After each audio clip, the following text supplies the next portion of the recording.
मला लोक सांगायचे सुप्रिया सुळे तिसऱ्यांदा निवडून आल्या असून त्यांना संधी द्या, पण पात्रता असताना देखील स्वतःच्या मुलीला बाजूला ठेवून कार्यकर्त्यांना संधी दिली, असे विधान राष्ट्रवादी काँग्रेसचे अध्यक्ष शरद पवार यांनी केलं होतं।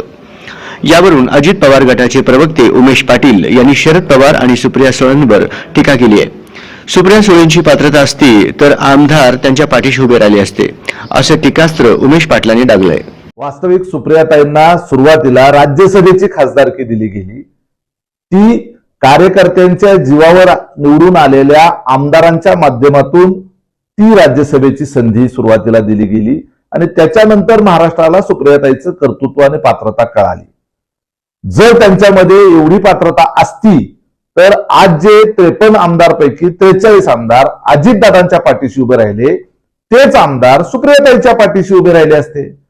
वस्तुस्थिती लक्षात घेतली पाहिजे की सिंह हा कन्या राशीमध्ये अनेक वर्षापासून झुकलेला होता, तो कार्यकर्त्यांच्या राशीतून निघाला आणि कन्या राशीमध्ये गेला, म्हणून हा ग्रहदोष निर्माण झाला। हे खरं तर पवार साहेबांनी लक्षात घ्यायची गोष्ट आहे। पवार साहेबांना सांगावं एवढं आमची अक्कल पात्रता अजिबात नाही, परंतु मी एक कार्यकर्ता म्हणून माझ्या मनात जे आहे ते मी बोलतोय। सुप्रियाताईंच्या मध्ये कर्तृत्व निश्चितपणे आहे, त्या संसदपटू आहेत, संसद रत्न आहेत, संसद महारत्न आहेत, त्यांचं हिंदी इंग्रजीवर प्रभुत्व आहे, मग एवढं सगळं आहे।